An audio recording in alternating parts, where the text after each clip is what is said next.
All right, I thought I'd talk to you about this banjo. And I done a comparison video a couple, 2 or 3 months ago about this one and my Vega banjo, the 67 or 1967 Vega brand Earl Scruggs banjo. It is RB250.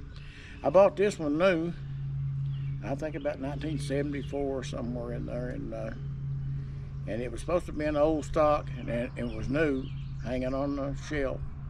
It was $998 at the time, and I just had new fretwork, all new frets put on it, and I waited. I probably should have had it done 20 years ago, but I didn't have anybody I could really trust until lately to do that type of work. Now, the reason I had it done, I found a man right close to Richmond, Virginia, called Richie Dodson. Some of you banjo players might already know who I'm talking about, or mandolin players. And he's worked on people's instruments that's professional, that's well known. He worked on Jim Mills banjos, worked on J.D. Crow's, he worked on just different ones, and he worked on mandolins and different things, and was doing guitars and stuff. But now he's went into all banjo work and doing remodeling of the banjos, redoing the frets, and if they need any work or repairs done.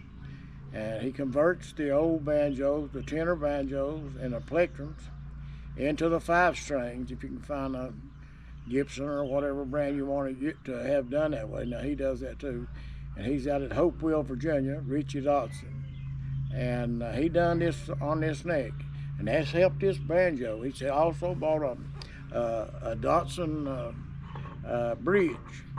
I didn't know if it would be that good, but honest to God, it's a good bridge. And I had a new thumb string nut made out of bone.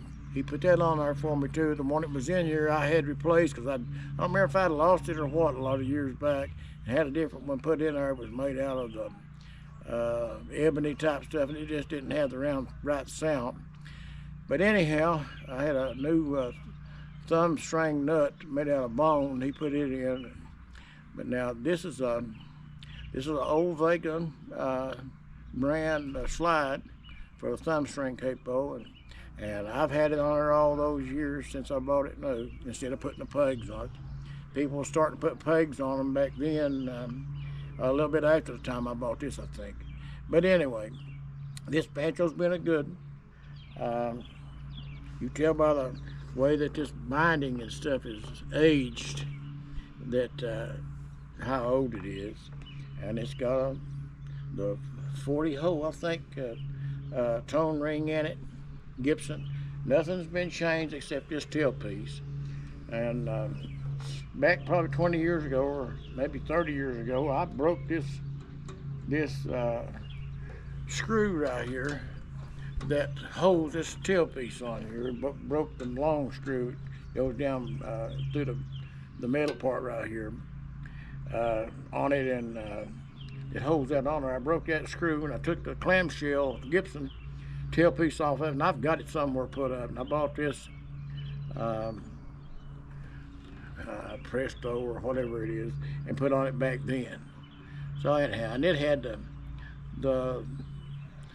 the cover folded, and it rattled a little bit. I took the cover off of it, so I didn't want that rattling on my banjo. Anyway, never had to have anything major done to it, because I've took good care of this banjo for having it that many years. This is the banjo that I played for Bill Monroe with. Also the one I played for Hilo Brown, different people in the past. And I played this right at Nashville, and it had a good sound then, but now I believe it's got a better sound now. It's aged another 30 years since then. But anyhow, that's pretty good shape. I've cleaned it. anyhow, it's got some wear on the arm piece here, where I've played it and rubbed it, I guess. Because a lot of times I don't wear a long sleeve shirt, and acid for somebody's skin or sweat and stuff will rub that off after time. But anyhow, it's got a pretty good sound. I play a lot in B flat or A, sometimes in B. I sing, and when I do sing, it's usually in B flat or A. It's got a good sound. A lot of people say that's pre-war Gibson Banjo, a 30s, with an up-to-date neck on it. But now, it's not. It's just been took good care of. You can see the back's not all scratched up and all that, you know, and the neck's pretty good shape. The original keys, original tuner pegs on it here.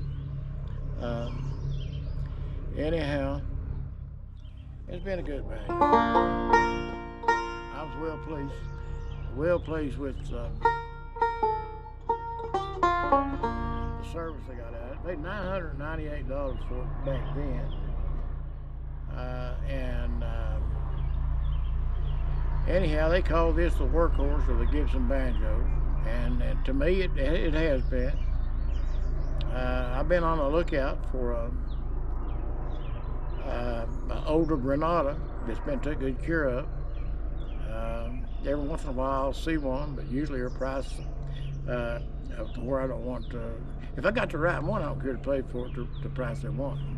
But it'd have to be the 30s or late 30s, early 30s Granada for me, and be in fairly decent shape before I'd buy it for the price they're asking for it.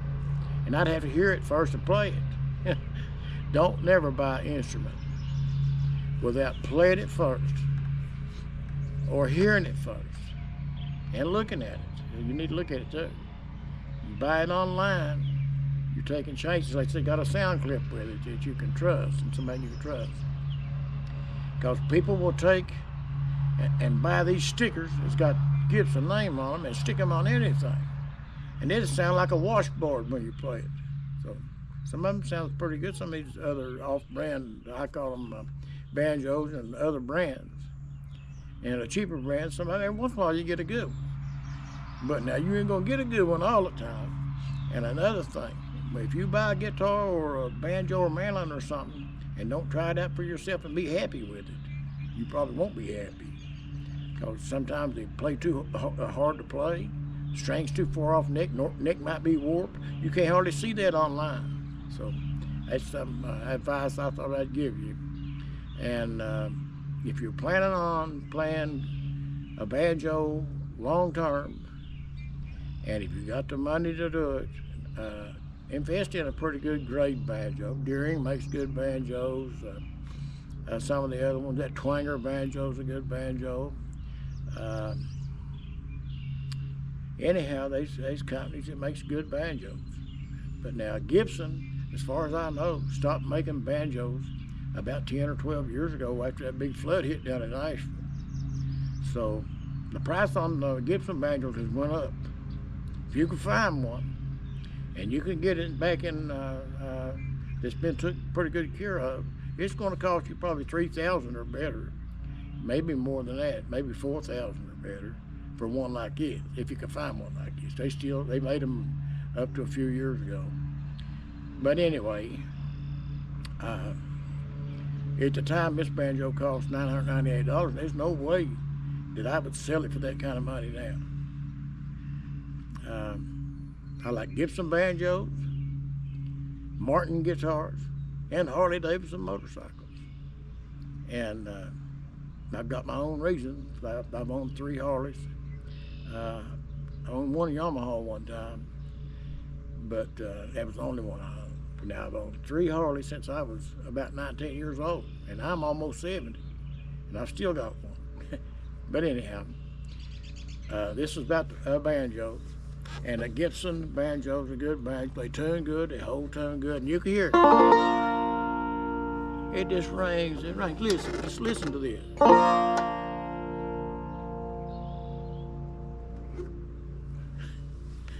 They say, you sure that's not a pre-war? You can make your own determination about it. I've heard pre-war banjos didn't sound this good. So you can make your own decision. I've heard quite a few of them. And I'd have to play a pretty good one and see a pretty good one. It'd have to be better than this before I trade this one for it. I'll tell you that now, even if it was pre-war banjo.